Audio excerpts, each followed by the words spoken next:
Welcome to the class, students. So now we are going to see the VBF control method of induction motor.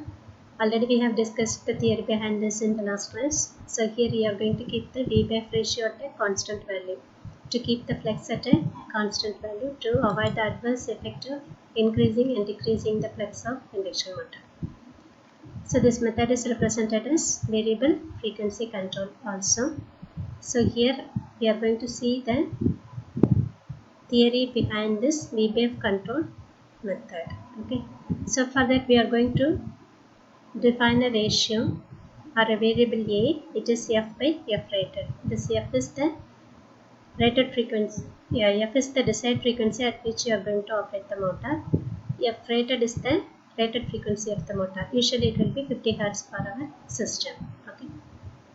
F is the desired frequency at which you will operate the motor. Because this is a variable frequency control, you are going to vary both voltage and frequency at the same ratio. For that we are going to get a proof. Okay. So this is F by F rated. F is the desired frequency at which we are going to operate the motor. F rated is the rated frequency of the motor. So we are going to discuss that in two parts. One is A is less than 1. That means the desired frequency is less than the rated frequency. And if A is greater than 1 means this desired frequency is going to be greater than the rated frequency of the motor. That means you can either decrease the frequency or increase the frequency with respect to the rated frequency of the motor. Okay. So for operations below 1, that is A is going to be less than 1. That means the operation is going to be less than the rated frequency operation. So for that, first we have to prove we are going to keep the magnetizing current constant or the flex constant. Flex in the sense, how the flex is produced in the induction motor is by this component magnetizing current. Okay, this magnetizing current is one of the component of the stator current. Stator current is the only current applied to this induction motor. That will be of two parts. One is the magnetizing current, another one is the rotor current. We just remind either equivalent circuit or any analysis of the induction motor vector analysis or anything. So wherein this I1 is the stator current, I2 is the rotor current, and I0 is the no load component. IM is the magnetizing component. Okay, the two components of no load current is one is the magnetizing current and another one is the working current. Okay, so IM is the current flowing through the reactance part of the no load component. Okay, so if this IM is kept constant, that means the flex is kept constant. So for that we are going to prove. So what is the current? Magnetizing current is E by X. Xm is the magnetizing reactance. It is inductive in induction motor, so it is XL. So XL is 2 pi Fl. So 2 pi F into L. Okay, Lm is the magnetizing inductance. E is E rated. Okay, E rated is the rated voltage. So here F rated is the rated frequency. So it is 2 pi. For XL, you are substituting 2 pi F into Lm. So this is one particular condition. That means you are operating at rated voltage and rated frequency. So that this parameter will be kept constant, will be the constant of the motor. So if these two parameters are E rated and F rated values of the motor, this is one condition at this particular magnetizing current, this is the E rated value and this is the F rated value. Suppose I am going to operate the motor at a different frequency. So in that case, what will happen? So the voltage is going to be different. So it is not E rated. Okay, so it is different voltage, and you are going to vary the frequency now. Okay, at a frequency of A into F. Okay, A into F rated. What is F? F is the desired frequency. A into F rated. And another thing you can understand is always this frequency and reactances are directly proportional. Inductive reactance and frequency are directly proportional to each other. XL is 2 pi FL. So if F is varied with the same ratio, this X will also be varied because this parameter is a constant. Okay. So that is why if F is varied at a ratio of A into F rated, this X will also be varied at a ratio of A into XM. With the same ratio, the X will also be varied. So at a different frequency, now you are operating the motor. So the equation is A into F rated and this 2 pi Lm is a constant. E is a different value. So what we need to do is So it is you are operating the motor at rated frequency. Now you are operating motor at a desired frequency. It is a different frequency. So now what we have to do is you have to keep at whatever the frequency it may be. So our intention is to keep the magnetizing current constant, in turn to keep the flex of the motor is also at a constant value. So to make these two equations constant, what is the thing different is here it is simply E rated and F rated, but here it is E and A into F rated. So how can you make the two equations is you have to substitute here A into E rated. That means if E is equal to A into E rated, this A and A will be cancelled, so that this equation will also become E rated divided by F rated. That means these two equations will be same. At which condition this E is equal to A into E rated.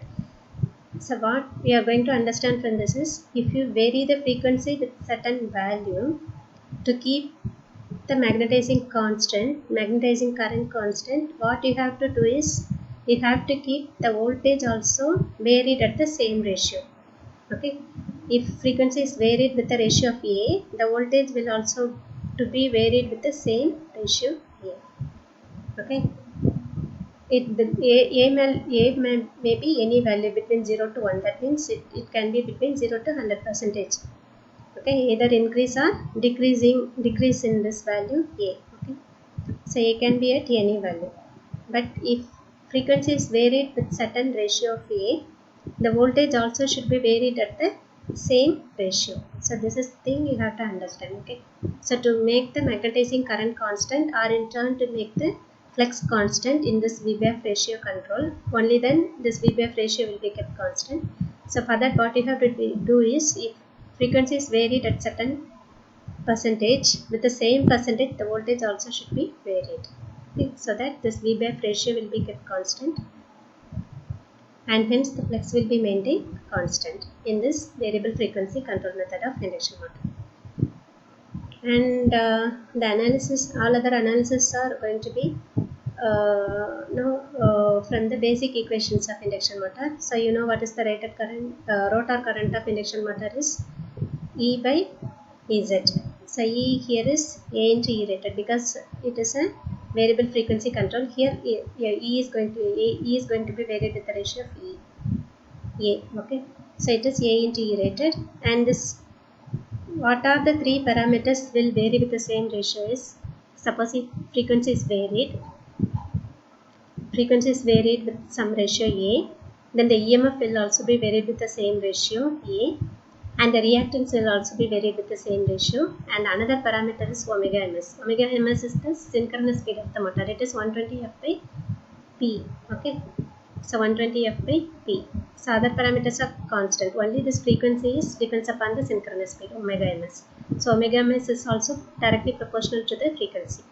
E is also proportional to the frequency, because that is from the basic EMF equation. E is equal to 4.445 f into t.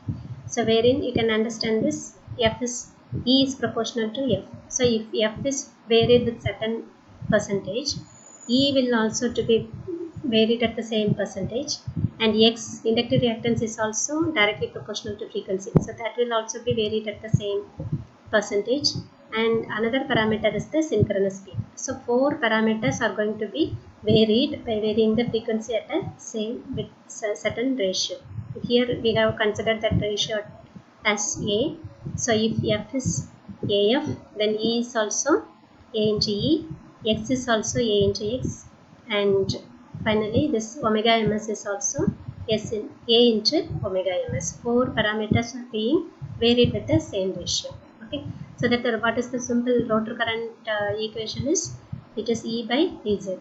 So we are writing E now is A into E, because it is a variable frequency control. We are varying the frequency with the ratio A.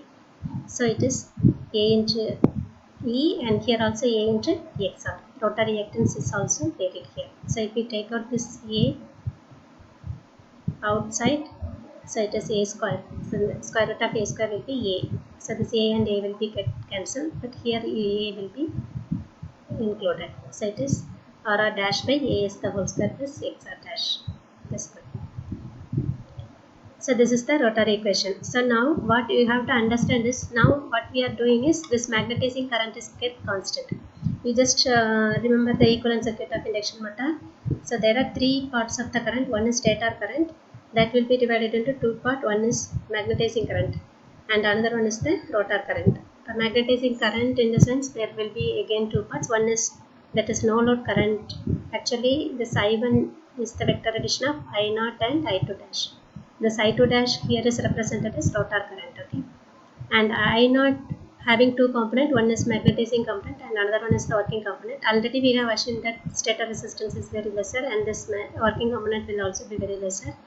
So you can say that it is simply our stator current is of two parts. One is magnetizing current and another one is the rotor current. Now what is our discussion is, we are keeping the flux constant. To keep the flux constant, indirectly we are keeping this magnetizing current constant. Magnetizing current is the flux producing component in the induction motor. So to keep the flux constant, this magnetizing current is kept constant.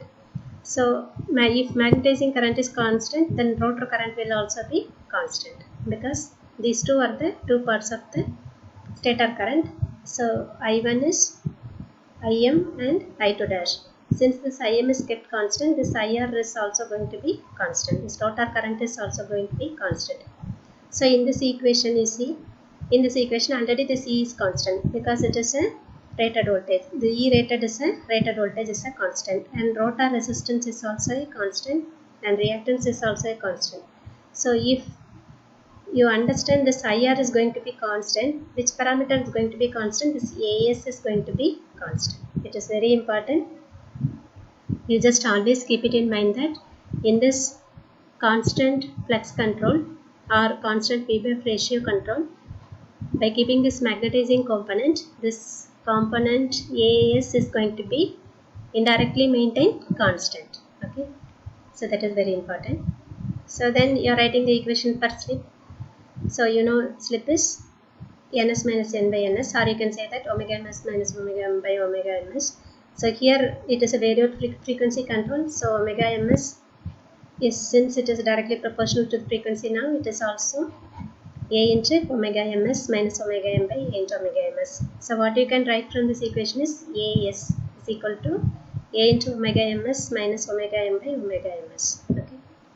So since this IR dash is constant, that is rotor current is constant, this AS parameter is also constant. So from this slip equation what you can write is A into S is equal to A into omega ms minus omega. What is this? It is slip speed, omega SL. So S into A, this parameter is already constant. So is equal to slip speed divided by omega ms. Okay. So I will show you. So how you are going to write this equation is SA is equal to A into omega ms minus omega m. That is nothing but slip speed omega SL divided by omega ms. Already this omega ms is a synchronous speed which is constant.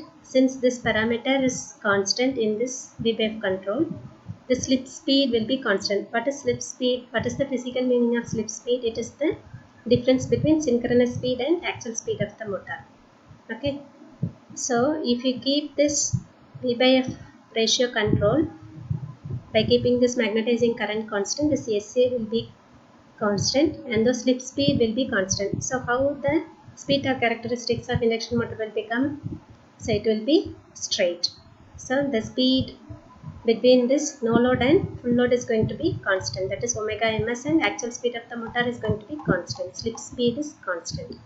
Or the difference between no load speed and actual speed of the motor is going to be the constant. So the speed torque characteristics, instead of being a drooping characteristics in actual induction motor drives, in this V-wave control, the speed is going to be kept constant.